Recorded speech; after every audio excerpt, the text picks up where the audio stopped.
네. 국민의힘 같은 경우에는 공관위원장 맞상대가 누구냐? 이정현 전 대표란 말입니다 지금. 네. 그러니까 지금 딱 되자마자 하는 얘기 하잖아요. 자리 다 내려놔. 다 우리 물갈이 해야 되니까. 근데 난 그 얘기가 왜 오세훈 물러나 이런 얘기를 자꾸 들리는지 모르겠는데 지금 그 말을 하고 나왔잖아요. 그럼 오히려 분란을 지금 키우고 있잖아. 억지로 해서 다 물러나라 그래서 누가 물러나겠어요. 지난번 총선 때 그때는 안 그랬어요? 영남권 낙동강인이 어쩌니 그러면서 찐윤들 다 물러나고 뭐 그러니까 스스로 포기하라니 어쩌니 그러면서 결국 안 돼가지고 김기현 당시 당대표가 물러나기도 했었잖아요. 그래가지고 뭔 공천을 잘했어요. 아무것도 잘한 게 없거든. 오히려 물갈이를 했던 민주당이 훨씬 더 나중엔 잘했다는 평가를 받았거든요. 그러니까 그거는 결과로 말하는 거고 그러니까 이런 것처럼 공관위원장의 확실한 권위를 통해서 다른 자본 없이 공천을 공정하게 했다는 평가를 받으면서도 나름의 확실히 신상필벌을 가져나가 준다면 훨씬 더 공천 과정이 매끄럽게 진행될 수 있는 거죠. 저는 오늘 그 단수 공천한 거랑 더 비교가 되는 것 같아요. 단수 공천. 아까 말씀드렸듯이 강원을 단수 공천한 건 우리 후보가 조금이라도 확률이 높게 하려고 상처 안 내보내고 체력을 아껴서 올린 거잖아요. 근데 여기는 가장 유력한 후보들을 자기네가 상처를 입히고 있어요. 지금 어차피 구도상으로는 자기들한테 불리한 상황이라면 기댈 수 있는 게 현역 프리미엄밖에 없는데 그 현역 그치. 프리미엄 다 내려놓으라고 하는 건 그렇지. 사실상 해당 행위라고 저희는 보일 수밖에 없는데도 그거를 이렇게 대놓고 하고 있다. 그래서 그러니까 화이팅 하시오. 저는 한 명 더 응원하는 분이 생겼습니다. 이재명 공관위원장님 화이팅입니다. 아니 이런 상황 속에서 그야말로 설상가상 어침대 덮친격이라는 게 네. 국민의힘은 또 암초를 하나 더 만났습니다. 정교 유착 의혹을 수사하는 검경 합동수사본부가 신천지 신도들의 집단 당원 가입 의혹과 관련해서 국민의힘을 압수수색했다는 거 아닙니까 지금? 그러니까 지금 이건 어떻게 감당하려고 그런지 모르겠네. 지난번 통일교는 오히려 통일교 특검을 얘기하면서 전재수 전 장관 등등해서 몇 명 문제를 가지고 오히려 반격 카드로 썼잖아요. 그런데 신천지 문제는 이대로 덮을 수는 없다. 뭐 이런 얘기들을 했던 거고 결국 수사의 칼날이 국민의힘까지 당으로까지 지금 번지게 된 상황이잖아요. 그렇죠. 근데 이번에 또 맞고 우린 절대 건드릴 수 없어. 국민들이 공감대하고 지금 너무 먼 얘기란 말이에요. 그럼 만약에 여기서 신천지 신도들이 집단 가입하고 선거에 개입했다고 하는 증거나 정황이 나오면 민주당에서 이번에 특검하자고 얘기해야 되나? 하여튼 굉장히 복잡한 상황이 되는 거예요. 수세에 네. 몰릴 가능성이 매우 높죠. 그리고 이게 결국은 장동혁 대표가 윤석열의 무기징역 선고 이후에도 제대로 된 절연을 못 해내고 있기 때문에 부각이 되는 겁니다. 왜냐하면 신천지 당원 가입 의혹이라는 것도 두 갈래인데 하나는 2021년 대통령 경선, 하나는 2023년 총선이기 때문에 윤석열이 대통령을 만들거나 윤석열이 재임 중에 벌어진 일이기 때문에 이 문제는 절유나면 끝날 문제였는데 이 카드를 살려놓으니까 이렇게 수사가 들어갔을 때 칼끝이 그렇죠. 국민의힘을 정조준할 수밖에 없는 거겠죠. 그래서 특검 얘기하는데 사실 특검이라는 것 자체가 그 기존의 수사기관이 일을 못했을 때 특별하게 도입되는 거잖아요. 근데 지금 이미 합수본이 하나씩 맞춰가고 있고 거기에 실체가 밝혀지고 있기 때문에 사실 특검이 성과를 낸 특검이 생각보다 많이 없어요. 역사적으로 봤을 때. 왜 그러냐면 한다고 준비하는 기간 동안 없앨 여지도 있고 그리고 기간도 제한돼 있는데 상설로 운영되는 이런 특수본 합수본 같은 경우에는 시간 제한이 없습니다. 그래서 밝혀질 때까지 하면 되는 그렇네. 거예요. 인원 제한도 없어요. 법에 막 검사 몇 명, 수사기관 몇 명이지만 합수본은 만약 정권 차에서 힘을 준다고 하면 늘리면 됩니다. 늘리면 바로 돼요. 그냥, 네, 그냥 확인 받아서 공문 던지면 되는 거거든요. 그래서 오히려 이게 더 효율적으로 수사가 될 수 있다라고 생각을 하고 절연을 했어도 저는 어차피 계속 갔어야 된다고 생각을 합니다. 왜냐하면 그 윤석열만 버렸지 거기에 들어왔던 당원들까지 절연을 하진 않았을 것 같거든요. 그렇지, 그렇기 예. 때문에 오히려 잘 됐다. 이 기회에 항상 패단으로 왔던 종교의 정치 개입에 대해서 제대로 밝혀내고 여기에 대해서 한번 끊어가는 절종하는 계기가 됐습니다. 아니 이거는 근데 저는 예. 한동훈 전 대표가 이렇게 숨어서 화장실에서 웃을 것 같아. 그렇잖아요. 아니요, 그렇게 그분은 해서- 화장실에서 혼자 웃지 않고 페이스북에 울릴 거예요. 아니 지금 그 동안에 종교단체들이 이렇게 당 선거라든가 이런데 개입하고 특정하게 자기들 특정한 세력하고 서로 간에 유착 관계를 만들어 오면서 대선 후보도 만들고 이런 것들 했던 거잖아요. 그러니까 그런 조직사라는 게 없어져 버리는 거야. 그 한 전 대표 입장에서는 지금 이제 제명돼 가지고 당 바깥에 나가 있잖아요. 네. 언젠간 다시 들어온다고 할 때 다시 들어오는 거 절대 안 되고 그러면서 막아야 될 사람들 입장에서 보면은 제일 먼저 이런 종교단체 사람들 찾아가지 않겠어요? 그러니까 이거를 자연스럽게 수사를 통해서 도려내지면 한 전 대표가 복귀하기가 좀 더 쉬워지지 않을까요? 하지만 그 업무방해죄 공소시효가 7년이고 그리고 그 당시 댓글에 대해서 확인하려고 했던 그 국민의힘 당을 당대표실에 뭐 그걸로 막았다라는 혐의거든요. 다 저는 그게 댓글 입계 사태라고 부르지 않고 그 업무방해 사건이라고 항상 업무방해 부르는데 사건이다. 공소시효가 7년입니다. 아, 많이 살아있구나. 네, 2년밖에 안 네. 지나서 제가 볼 때 5년 안에 못 따라할 것 같습니다. 그리고 이거는 가정이지만은 기본적으로 이런 만약에 수사 결과가 선거를 치는 와중에 신천지의 집단적인 당원 가입 의혹이 있었다 이렇게 발표가 되잖아요. 우스꽝스러운 뭐냐면은 예를 들어 지방선거라는 공천하는 과정에서 당원들의 의사를 확인하게 돼 있습니다. 5대5로 확인하게 그러면 됐죠. 예를 들어서 누군가가 혹시나 조작된 당원들이 투표에 참여했으면 그 문제에 대해서 문제가 있는 거 아니에요? 물었을 때 어떤 답변을 줄 수 있겠습니까? 그러니까 지금 서로 간에 출마자들이 권리당원 확보하려고 부단히도 노력했을 것 같거든요. 우리 지난번에 통일교 때도 마찬가지였지만 지역 조직들이 다 있단 말이에요. 종교단체들이. 지역 조직하고 또 지역의 후보하고 같이 서로 간에 또 결탁하는 문제가 있을 수 있단 말이에요. 그러니까 그게 만약에 안 된다 그러면은 각 후보들이 조직표라고 하는 게 굉장히 혼란이 올 수도 있지.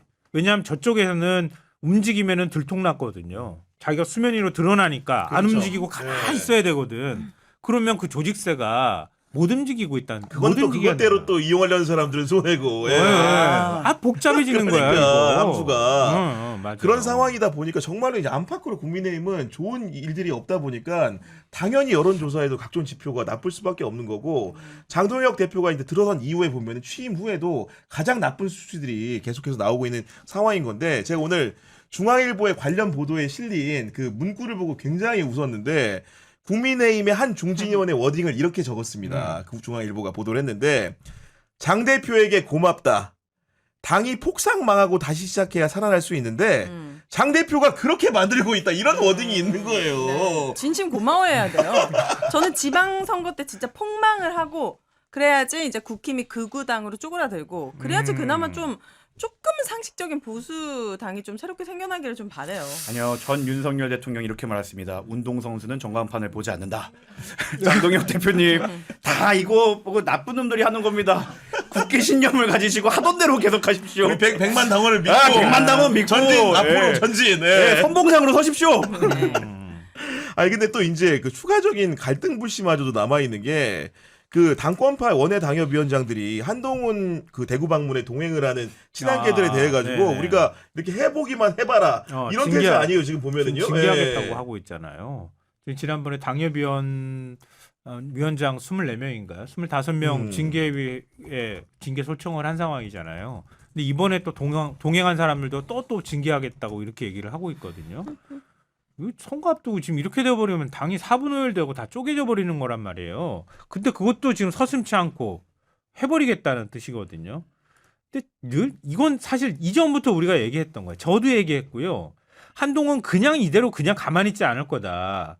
근데 한 명이 흔드는 것도 한 명이 흔드는 거지만 혼자 흔드는 게 아니거든요. 지금 아무리 꼬리라고 하지만 꼬리도 무서운 거거든요. 네. 계속 꼬리가 흔들어대면 몸통이 안 흔들릴 수가 없어. 이제 국민의힘은 선거 때까지 한동훈 전 대표 문제 이거 해결하기 위해서 허덕허덕 하다가 그냥 선거 끝나게 될 가능성이 매우 높아요. 그리고 더 반대로 얘기하면 한 전 대표가 서문시장에서 상인들한테 무슨 소리를 들을까 난 너무 궁금해. 아니 근데 지금 오늘 방금 전에 네. 방문을 한 것 같고 그 사진들이 굉장히 네. 그 한동훈 전 대표가 너무 즐거운 표정으로 이렇게 인파가 유권자들과 많이 함께 몰렸다고. 이렇게 몰려가지고 네. 하는 모습들이 근데 나타나고 있는데 전국에서 동원이 돼서 간다고 그러더라고. 그 네. 버스 모집 아. 그 짤이 한번 뜨기도 했고 네. 네. 저는 그 지금 작금의 국민의힘을 평가를 하면 동원 없는 동원팀 분명히 동원 이제 없는 제명됐으니까 동원팀이다. 동원도 아닌데 그 다 제명된 이제 일반인 한 명 때문에 계속 당이 그걸로만 굴러가고 있잖아요. 네. 근데 이거는 전 이해는 갑니다. 그게 아니면 장동혁 대표가 리더십을 발휘하기가 쉽지 않기 때문에 외부에 적을 두고 근데 그거를 외부에 저 이재명 대통령을 뒀을 때는 너무 많이 비교가 되다 보니 한동훈이라는 만만한 적을 두고 계속 공격을 하는 게 아닌가. 그래서 네. 당원도 아닌 일반인 따라가는 게 사실은 제명사유나 징계사유가 될 수 있나요? 일반인이잖아요, 사실. 그냥 유튜버 따라다니는 거 왜 징계사유인지 모르겠는데 계속 그러한 것을 유지하려고 한다. 저는 그래서 절멸시키지 않을 거예요. 왜냐하면 지방선거에 졌을 때 얘네 때문이다라고 그 꼬리 탓을 해야 되기 때문에 저는 그럴 수 계속 있지. 진행될 거라고 생각합니다. 네. 네. 지금 제가 기사를 좀 확인해 보니까 서문시장 방문에 동행한 사람들 이름이 나오는데 일단은 대구 지역구인 우재준 의원 네. 대표적인 아. 친한계죠. 이렇게 돼 있고 당원권 정지 1년 처분을 받은 배현진 의원 가셨고요. 김혜지, 진종호, 박종원 의원 등이 동행했는데 너무나도 예상이 되는 인물이긴 하다. 이럴 때 사실은 깜짝 인사가 있다고 한다면은 한동훈의 대구행에 힘이 실릴 텐데 보면 깜짝 인사가 없고 너무나 예상이 되는 인물들이다 보니까 약간 외부로 좀 충격파는 생각보다 적을 것 친한계 같습니다. 쪽에서는 네. 더 많이 갈 것 같다는 식의 얘기들을 했던 것 같은데. 몰라 확인 생각보다- 언론에 올라온 것만 그러니까요. 네, 사실 더 생각보다 그렇게 살펴봐야 되는데. 많지는 않은 네. 것 같거든요. 그래서 지금 아직까지 이제 첫 보도들이 나오고 있어서 이 시장 반응이나 이런 것들을 지금 알 수가 없어서. 왜냐면 지난번에 장동혁 대표 갔을 때는 대통령 윤석열 뭐 이 소리가 계속 들렸잖아요. 쫓아다니면서. 네. 한 전 대표가 아무 소리 안 듣고 서문시장을 그냥 지나쳐 갈 리가 없거든. 아무리 그래도 대구의 서문시장이거든요.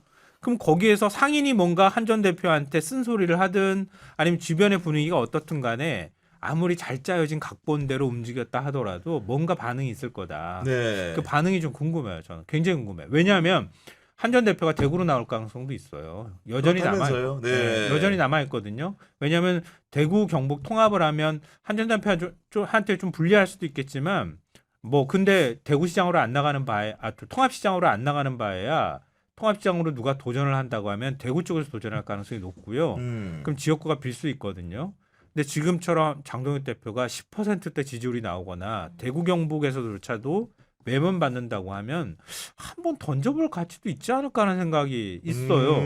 한 전 대표도 계속 그 카드를 지금 만지작만지작 하고 있거든요. 그러니까 그것도 좀 지켜볼 부분인 것 같아요. 대구 민심을 체크하는 하지만 측면에서. 이진숙이 가만히 있지 않을 겁니다. 왜 그 얘기 안 나오나 했네. 강력하다. 지금 그게 성립이 되려면 이제 어떻게 보면은 경북에도 지지도가 높은 주용 의원이 수성을 벌이고 나와주는 그림이 나와야 되는데 그렇게 되려면 이철호 일단 그 전제가 두 가지가 있죠. 통합이 되어야 되고요. 두 번째로 이철호 지사를 경선에서 이겨야 되는 상황인데 그것조차 쉽지 않은 상황이고 세 번째로는 또 수성에서 과연 한동훈이 이길 수 있을까? 까지 다 이제 한동훈 입장에서는 돌다리를 부셔질 때까지 두들기다가 부셔지고서 못 건너는 사람이기 때문에 그래야 되는데 전 쉽지 않다고 봅니다. 왜냐면 생각보다 여론조사 했을 때 이진숙이 진짜 잘 나오더라고요. 최근에 보면. 네, 최근에 보면 전 그리고 그 이진숙의 유명세는 대구에 국한되는 게 아니라 전국적인 네임드긴 하잖아요. 그렇게 됐을 때 만약에 그 자리에 이진숙이 간다라고 하면 아무도 그 보궐이 생기지 않아요. 대구인가요? 그렇죠. 대구랑 여기 경북이랑 이제 통합이 통합이기 되면 때문에 통합시 예. 300만의 대표로 이진숙이 될 수도 있는 진짜 거죠. 대구 시민들의 취향은 진짜 좀 그래요. 아니 뭐 사실은 아직 아니, 뭐, 유권자들의 네. 마음을 정확히 알 수 알 없는 수 거기 없는 때문에 거예요. 진짜 아마도 아닌 이제 것 같은데. 일부의 이제 의견일 수 있기 때문에 차후 지켜보기로 하고 네.